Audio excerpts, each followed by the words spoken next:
The ocean breeze carried their voices across the empty beach, sharp and hostile, against the gentle lap of waves. I wasn't meant to hear them, but there I stood, barefoot in my wedding dress, frozen behind the wooden pavilion, where hours ago Ryan had promised to love me forever. She'll never fit in with our family, and you know it. Laura's voice cut through the darkness. A foster child. Really, Ryan? What were you thinking? Mother, enough. I married Elizabeth because you're rebelling, just like when you were 16 and dated that waitress to spite me. But this isn't a teenage fling. This is marriage. I pressed my hands against the rough wood, my wedding ring catching the moonlight.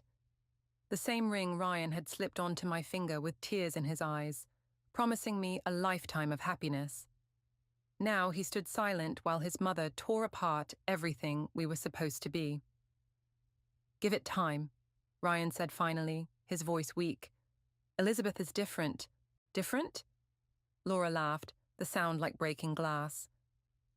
That's precisely the problem. She's not one of us, never will be. Did you see how she handled the wine selection at dinner? Completely clueless. My cheeks burned. I'd chosen the wine I thought tasted best, not the most expensive one. Such a simple thing, but in Laura's world, every choice was a test I seemed destined to fail. She's smart, Mother, a successful translator, a glorified secretary who plays with words. Is that what you want? Someone who works for a living when she should be managing charity galas and upholding our family's reputation? The silence that followed hurt more than any words could. Ryan, my husband of 8 hours, didn't defend me. Didn't tell his mother that love mattered more than social status. Didn't mention how David and Susan, my foster parents, had given me more love and support than money could buy. What do you expect me to do? Ryan's voice had changed, becoming smaller, more uncertain, like a child seeking approval.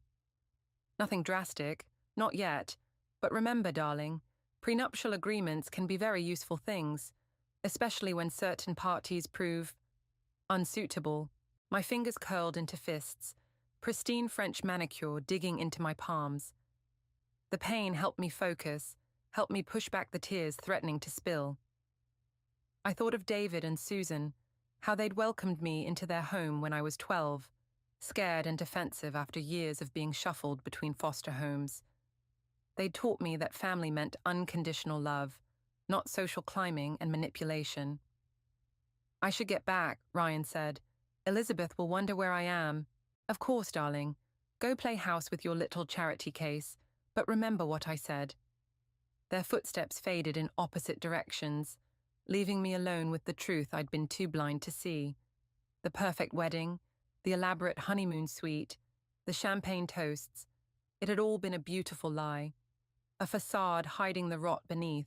I slipped off my heels and walked toward the water, letting the cold waves wash over my feet. The expensive wedding dress, chosen by Laura, of course, dragged in the wet sand. I didn't care anymore. My phone buzzed in the hidden pocket Susan had insisted on adding to the dress. A text from Daniel, my boss. Hope the wedding was everything you dreamed of. Remember, your job will always be here for you. I stared at the message, something shifting inside me. Daniel had always seen my potential, had promoted me based on merit rather than background. In his world, I wasn't a charity case or a social climber. I was simply Elizabeth, valued for who I was. The waves retreated, leaving my feet buried in the sand. Trapped, just like I'd trapped myself in this marriage. But unlike the sand, this trap wasn't permanent, not if I decided to fight back. I looked up at the resort's gleaming windows, knowing somewhere behind them, Ryan waited in our honeymoon suite, probably rehearsing excuses for his absence. Let him wait, I had planning to do. 3 weeks after the wedding, I sat in David and Susan's kitchen, watching steam rise from my untouched coffee. The familiar scent of hops from their brewery drifted through the open window, a reminder of simpler times. You're not eating, sweetheart. Susan pushed a plate of scones closer. These are your favorite. I forced a smile. Just tired. The charity gala Laura's organizing is taking up all my free time. Ah, yes, the famous hospital fundraiser. David's voice carried an edge I rarely heard. The one Ryan's mother insisted you help plan, despite your full-time job. The kitchen clock ticked loudly in the silence that followed. I hadn't told them about the conversation I'd overheard at the beach, hadn't admitted that my marriage was already crumbling under the weight of Laura's expectations. My phone buzzed. Another text from Ryan. Mother needs the final guest list by tonight. Don't embarrass us. Elizabeth. Susan's hand covered mine. What's really going on? Before I could answer, the doorbell rang. David went to answer it, and moments later, Laura swept into the kitchen like she owned it, designer heels clicking against the worn tiles. Elizabeth, darling, I thought I might find you here. Her smile never reached her eyes. Shouldn't you be working on the seating arrangements? Susan straightened, her warmth vanishing. We're having a family breakfast. How quaint. Laura's gaze swept over the modest kitchen. But Elizabeth has responsibilities now, real ones. I gripped my coffee mug harder. I submitted the seating chart yesterday. And it was completely wrong. You put the mayor's wife next to her husband's former mistress. Laura sighed dramatically. These are things you should know, dear. Social awareness is crucial in our circles. I wasn't aware I needed a degree in local affairs to arrange dinner seats. Laura's eyes narrowed at my tone. Ryan mentioned you've been difficult lately. I assumed it was wedding stress, but perhaps it's something else. The threat in her voice was clear. I thought of the prenup she'd mentioned, of Ryan's silence that night on the beach. Actually, I said, standing up, I've been meaning to ask about the donation records for the gala. Some numbers don't add up. For a split second, Laura's composure cracked. What numbers? The ones from last year's event. Daniel's company was listed as a major donor, but he says they never received a tax receipt. Your boss should mind his own business. Laura's voice turned sharp, and so should you. David stepped forward. Is there a problem with the charity's accounts, Laura? Of course not. Just a clerical error, I'm sure. She turned to me, all pretense of warmth gone. Ryan's waiting at home. Don't make him wait too long. Marriage requires attention. After she left, Susan hugged me tight. That woman's hiding something. I know. I pulled back, my mind racing, and I'm going to find out what it is. That evening, I returned home to find Ryan in his study, surrounded by work papers. He barely looked up when I entered. Mother says you were asking about the charity records. Shouldn't I be interested in our family's philanthropic work? He finally met my eyes. Some things are better left alone, Elizabeth. Like your mother's comments about me at our wedding. Ryan's face paled. You heard that? I heard everything. I moved closer, watching his reaction, including your silence. It's complicated. No, it's really not. I picked up one of his papers, a financial report for the hospital charity. What's complicated is these numbers. They don't match the public records. Put that down. Ryan snatched the paper away. You're out of your depth. I smiled, thinking of Daniel's text from earlier. Found something interesting in the charity's tax filings. Come see me tomorrow. Maybe I am, I said, turning to leave. Or maybe I'm exactly where I need to be. Ryan called after me, but I was already walking away, my mind clear for the first time in weeks. Laura thought she could break me with her social games and subtle threats. She didn't realize that growing up in foster care had taught me something valuable. Sometimes the best defense is a carefully planned offense. I pulled out my phone and texted Daniel. Meeting tomorrow confirmed. Bring everything you have.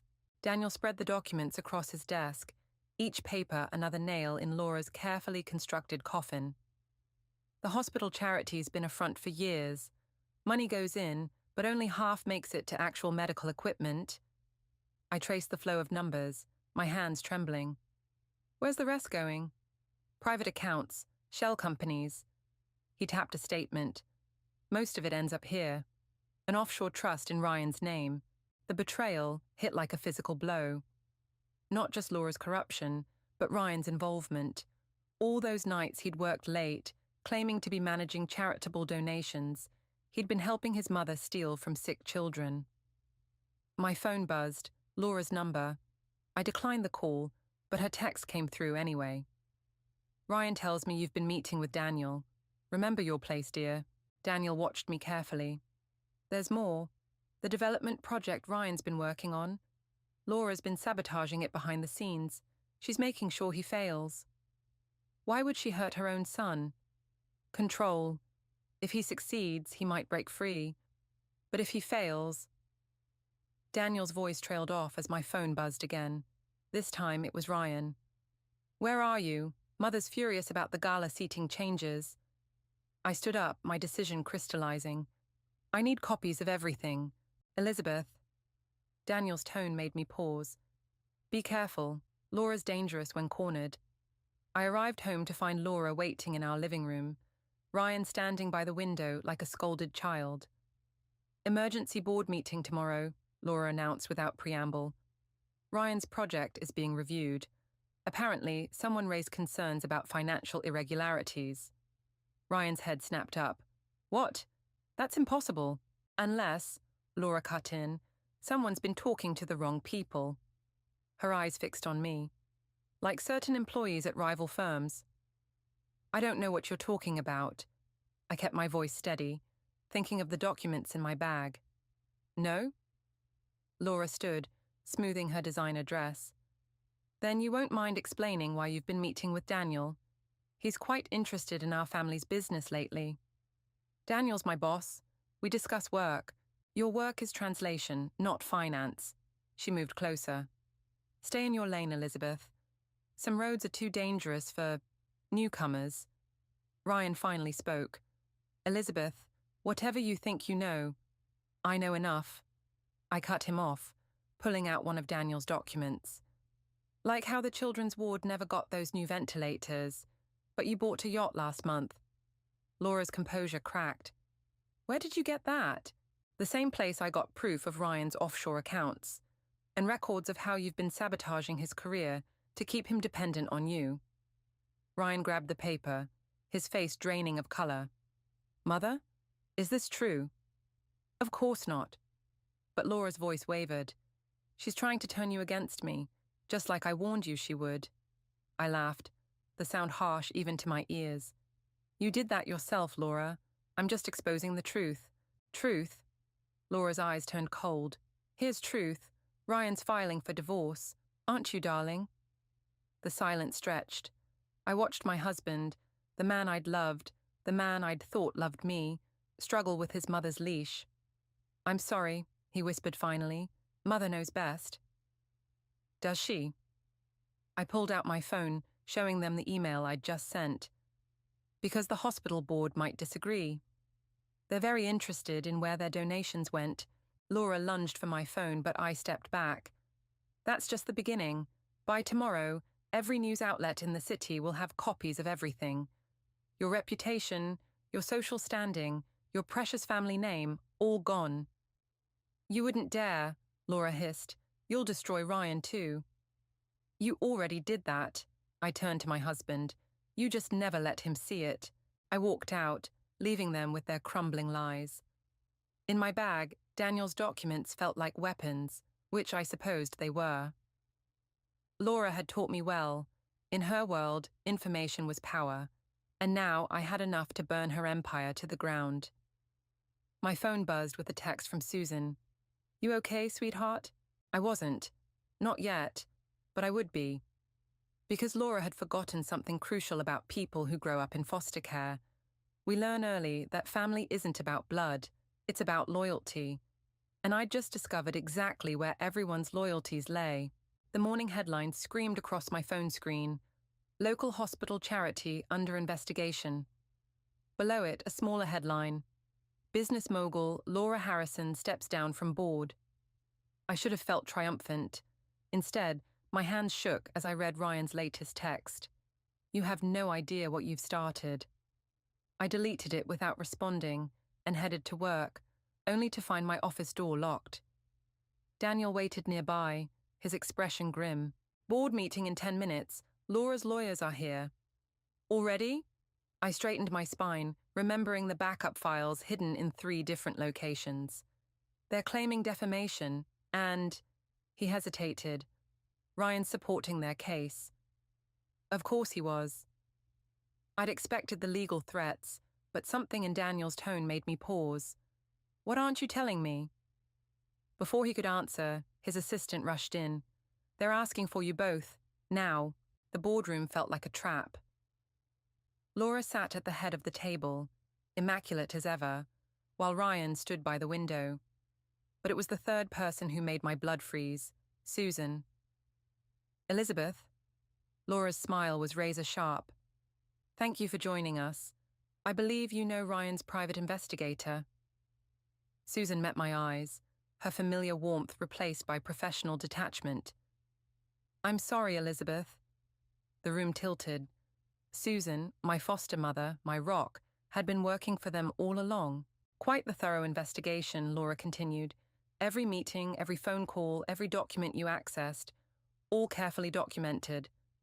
I gripped the back of a chair. Why? Insurance, Ryan said quietly. Mother always has insurance. Susan pulled out a folder. Elizabeth's foster care records, including sealed juvenile documents about a fire at her 3rd foster home. My chest tightened.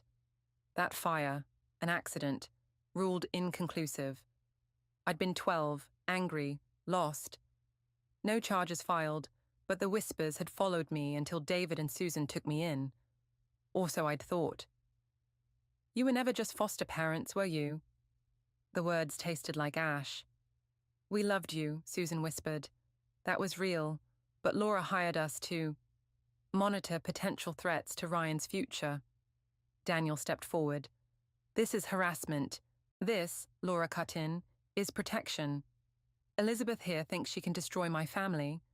I've been destroying threats to my son's happiness for decades. Happiness? I laughed, the sound brittle. You call this happiness? I call it survival.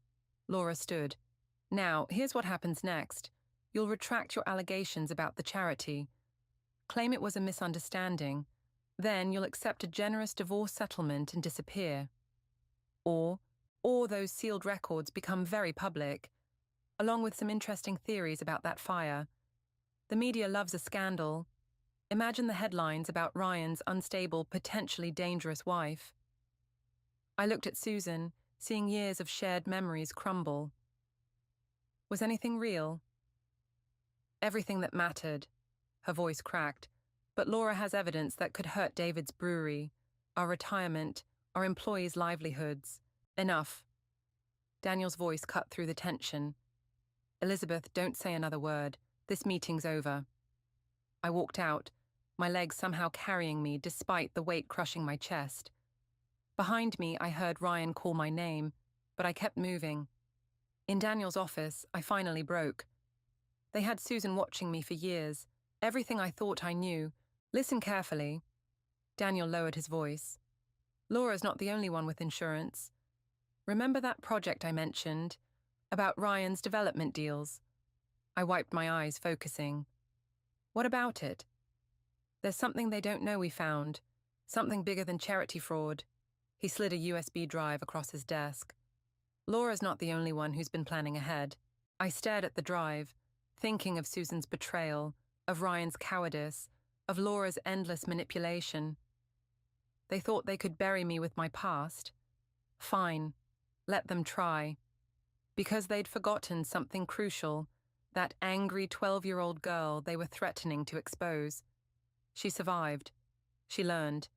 And now she had nothing left to lose. I picked up the drive, feeling its weight like a weapon in my palm.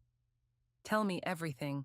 The USB drive Daniel gave me contained something far worse than charity fraud. Development contracts, shell companies, and buried deep in the data, evidence of environmental violations that would destroy not just Laura's reputation, but her entire empire.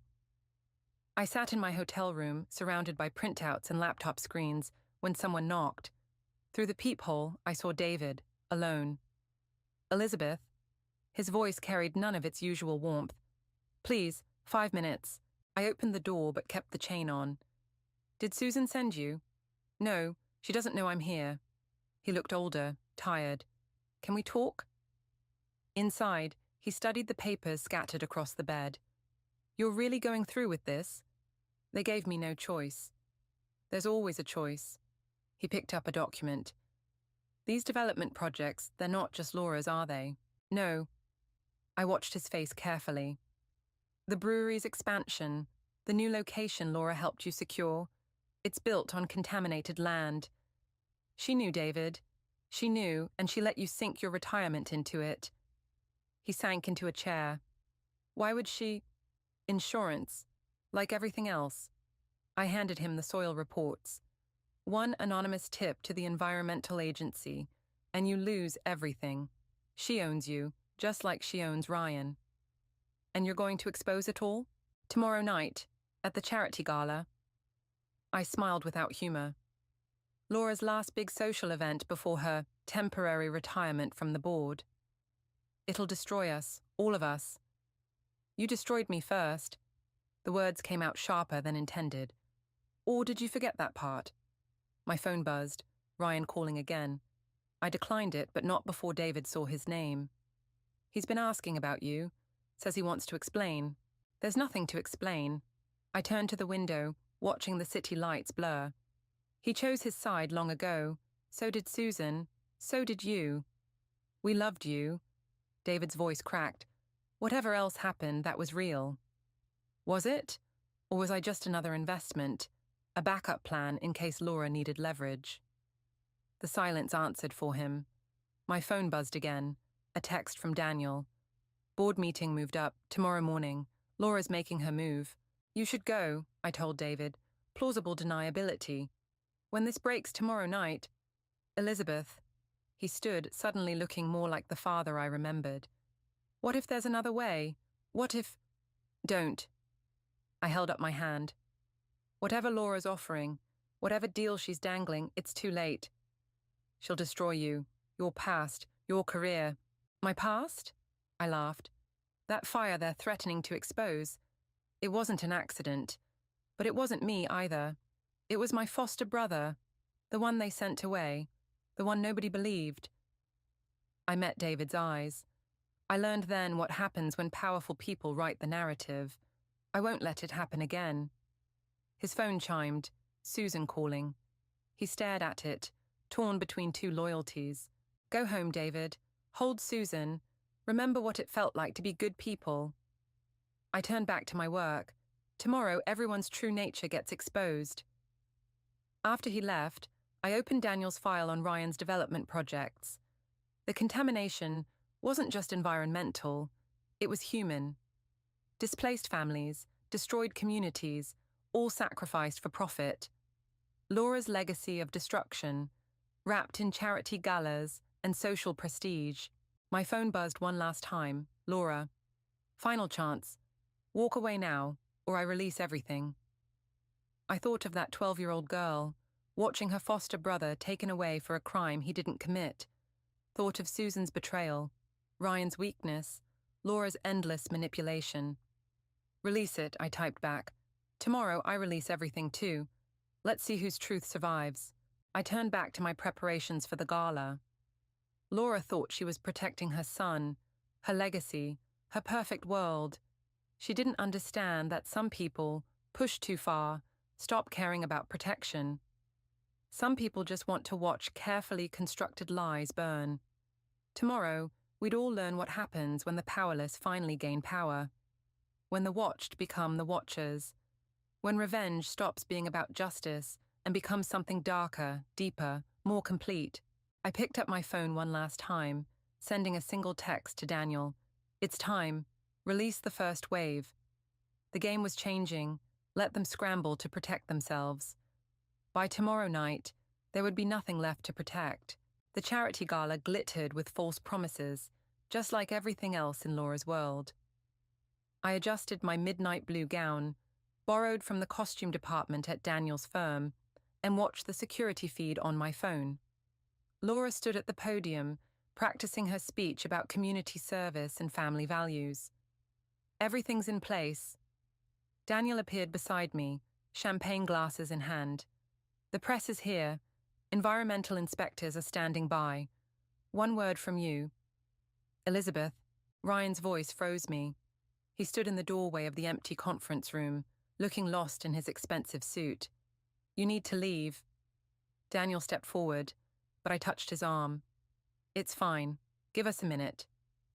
After Daniel left, Ryan moved closer. You're really going through with this? Funny. David asked the same thing. I saw him yesterday. He told me about the contaminated land. Ryan ran a hand through his hair. Mother says she can fix it. Make it go away. Like she made me go away. That's not... He stopped, frustrated. I loved you. Part of me still does. Part of you? I laughed. That's the problem, Ryan. You've never been whole, just fragments of whatever your mother wanted you to be. My phone buzzed. A text from Susan. Please don't do this. We can find another way. They're scared, Ryan said, watching me delete the message. We all are. You have no idea what Mother's capable of. Actually, I do. I pulled up the environmental report. Did you know about the cancer cluster and that development you built? The one Mother helped cover up? His face went pale. Those reports were sealed. Like my juvenile records? I moved closer. Your mother's not the only one who knows how to dig up secrets. The ballroom speakers crackled. Laura's introduction beginning. Ryan grabbed my arm. Whatever you're planning, stop, please. For what we had was a lie. I pulled away. Everything was a lie. I headed for the ballroom, but Ryan's next word stopped me. She'll release the truth about the fire. Let her. Not your truth, his truth. Ryan's voice dropped. Your foster brother. Mother found him. He's willing to change his story. Say you were responsible. That he covered for you back then. The world tilted. You're lying. Check your phone. A video message waited. My foster brother, older now, haunted. Speaking Laura's scripted words about that night, about protecting me, about finally telling the truth. How much? My voice sounded distant. How much did she pay him? Enough to destroy your life instead of his. The ballroom erupted in applause, Laura beginning her speech about family legacy and charitable works. My phone showed Daniel's message. Now, Ryan stepped closer. Walk away. Take the settlement. Start over somewhere else. I thought of that scared 12-year-old girl, watching her only friend taken away.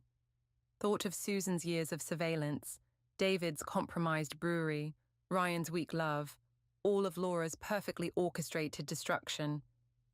You know what's funny? I turned to Ryan. Your mother thinks she's protecting you, but she's just teaching you to be afraid. I walked into the ballroom as Laura reached her crescendo about family values. The USB drive felt heavy in my clutch. Now, I texted Daniel. The screens behind Laura flickered. Environmental reports appeared. Financial records. The cancer cluster data. Laura's voice faltered as photographs of displaced families filled the displays. What is this? She tried to maintain control. Technical difficulties? No, Laura. My voice carried across the suddenly silent room. This is truth. Your legacy.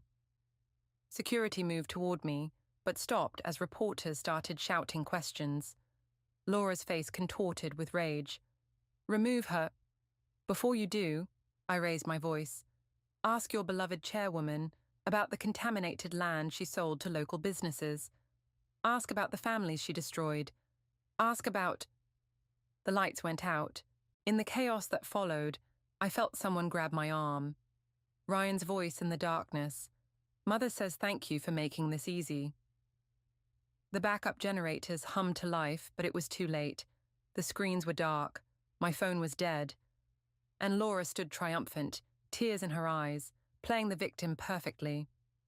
I'm so sorry, she addressed the crowd. It seems my daughter-in-law's troubled past has finally caught up with her. Security, please escort her out, and someone call the police. I looked for Daniel, but he was gone. In my moment of revenge, I'd forgotten Laura's first rule. Always control the narrative. The handcuffs felt cold against my wrists as Laura's carefully crafted story began to unfold. The holding cell's fluorescent lights buzzed like Laura's accusations in my head. 3 hours of questioning, and still no sign of Daniel. My phone, my evidence, everything, gone. The door opened. Not the detective this time, but Laura. Perfect as ever in her charity gala dress. Comfortable? She settled into the metal chair, smoothing her silk skirt. I brought your medication records, from when you were 12, such a troubled child. Where's Daniel? Resigned, effective immediately. She smiled thinly. Something about family emergency overseas. He left quite abruptly. My stomach dropped. Daniel had abandoned me too. The press is having a field day. Laura examined her manicure. Unstable foster child attacks respected philanthropist. Claims conspiracy. Very sad, really. The cell door opened again. Ryan entered, carrying a manila envelope. The papers are ready, Mother. Excellent. Laura slid them across the table. Full divorce settlement. Very generous, considering your episode. Sign now, and these unfortunate charges disappear. I stared at the envelope, remembering the night I'd heard them on the beach. You planned this from the beginning. Please, Laura waved dismissively. You planned your own destruction. I merely provided the stage. And the audience? I met Ryan's eyes. Was that your idea or hers? He wouldn't look at me. Just sign, Elizabeth. End this. Like you ended those families' lives, the ones who got cancer from your contaminated development. Alleged contamination. Laura's voice hardened. Unproven claims from unreliable sources. The cell door opened a third time. A guard entered with Susan. You have 5 minutes, he said, leaving us. Susan looked destroyed, tears tracking her makeup. Elizabeth, please, sign the papers. David's at the hospital, his heart. Stop. The pieces clicked together. David was fine yesterday. Stress can do terrible things. Laura stood, especially to someone facing environmental violations, bankruptcy, potential criminal charges. Unless I sign. Smart girl. Laura nodded to Ryan. You almost had me worried at the gala. Almost made me believe you'd learned something about power. She leaned closer. But you forgot the most important lesson. I never play just one game. My foster brother's video confession. David's sudden illness. Daniel's disappearance. All carefully orchestrated moves in Laura's grand performance. I reached for the pen. Wait. Susan's voice cracked. There's something you should know. Susan. Laura's warning was sharp. No. Susan straightened. I've watched you destroy enough lives, Laura, including your own son's. Ryan started. Mother, what is she? 25 years ago, Susan continued, Laura had another charity, another cover-up, another family destroyed. Laura moved with surprising speed, but Susan was faster. She pulled out her phone, playing a video I'd never seen. A younger Laura, speaking to someone off camera. The adoption records are sealed. He'll never know you existed. My son will have everything, the right name, the right future. Your sacrifice ensures that. Ryan staggered back. What sacrifice? Your real mother, Susan said quietly. The waitress Laura mentioned at the wedding. She wasn't just some girl you dated. She was your birth mother trying to find you. The holding cell erupted in chaos. Ryan lunged for the phone. Laura screamed for guards. But through it all, I watched Susan, my foster mother, Laura's spy, and apparently something more. The fire investigation, I said, understanding finally dawning. You weren't watching me for Laura. You were protecting me from her. Susan nodded, tears falling. Because 25 years ago, I was that waitress's best friend. I watched Laura destroy her. I couldn't let it happen again. The guards burst in, but it was too late. The truth had broken Laura's perfect narrative. Ryan's face showed the devastation of a lifetime of lies unraveling. I picked up the divorce papers and tore them in half. You're right, Laura. I did forget something about power. I met her furious gaze. Sometimes it's not about who has the most weapons. It's about who has the truth. Guards! Laura's composure shattered. "Arrest them all!" But Ryan stepped between us. "No, Mother. No more lies. No more games." He turned to me. "I want to know everything." Laura's carefully constructed world crumbled around her as Susan's phone continued playing, revealing decades of buried truths. And in that moment, I realized sometimes the best revenge isn't destroying your enemies. It's forcing them to face themselves. The morning newspaper lay on my desk at Daniel's old firm, my firm now. The headline still drew stares from passing employees. Harrison Empire crumbles. CEO Laura Harrison faces federal charges. I traced the smaller headline below. Environmental scandal claims multiple victims. Whistleblower Daniel Chen named posthumously. The door opened. Ryan entered, looking older in his casual clothes, so different from his former polished self. "They found Mother's offshore accounts. The prosecutor says she'll likely take a plea deal." "And your birth mother? Flying in tomorrow." He fidgeted with his wedding ring, still wearing it, though we both knew our marriage was over. "Susan's helping me prepare. Says she kept letters, photos, everything Mother hid." My phone buzzed. David out of the hospital and back at the brewery. The environmental violations had been traced to Laura's shell companies, clearing him of wrongdoing. Another piece of justice, falling into place. "Daniel knew, didn't he?" Ryan's voice was quiet. "About everything." I opened my drawer, pulling out Daniel's last letter, delivered by his sister after they found his car. Laura destroyed his family's business 20 years ago. He spent his career gathering evidence, building connections. I met Ryan's eyes. He hired me because of my background, knew I'd recognize the patterns. "He used you. He gave me the weapons I needed, just like Susan gave you the truth you needed." Ryan sank into a chair. "I keep thinking about that night at the beach, our wedding night. If I'd just stood up to her then." "We can't change the past." I stood, gathering my things. "But we can choose how it shapes us." The elevator ride down felt final. Outside, Susan waited by her car. "Ready?" she asked. "Almost." I turned to Ryan. "Your mother was right about one thing. I never belonged in her world. Elizabeth, but she was wrong about power." I handed him an envelope.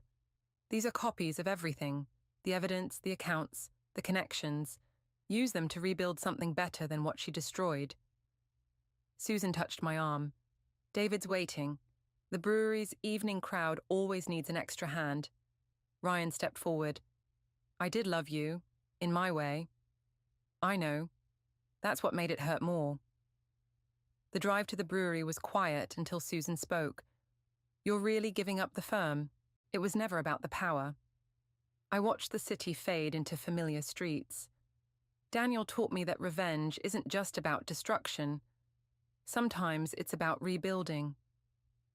The brewery's lights glowed warm against the dusk. David stood in the doorway, looking stronger, more himself. Through the windows, I could see the regular crowd. People who worked hard, loved deeply, lived honestly. My phone buzzed one last time. A news alert. Laura Harrison accepts plea deal. Son to testify. I deleted it without reading further. "You know," Susan said as we walked toward the entrance, "when Laura first hired us to watch you, she said damaged people never truly heal. And now I think some damage makes us stronger, if we choose to build something new from the broken pieces." Inside, David handed me an apron. The familiar weight settled around my waist as conversations and laughter filled the air. No crystal champagne flutes or charity galas here. Just real people, real connections, real life. "Table 6 needs menus," David said, then paused. "Welcome home, kiddo." I moved through the crowd, notepad ready, remembering the frightened foster child who once thought belonging meant fitting into someone else's world. Laura had tried to break me by exposing my past, never understanding that our pasts don't define us. Our choices do. A young girl sat at table 6, watching her foster parents study the menu with anxious eyes. I recognized that look, the fear of temporary love, of conditional belonging. First time here? I asked, offering her a genuine smile. She nodded, relaxing slightly. Well then, I said, let me tell you about our house specials. Sometimes revenge isn't about making others pay. Sometimes it's about proving them wrong. And sometimes, healing comes not from destroying the past, but from building a future strong enough to withstand it. I opened my notepad, ready to take their order, ready to begin again.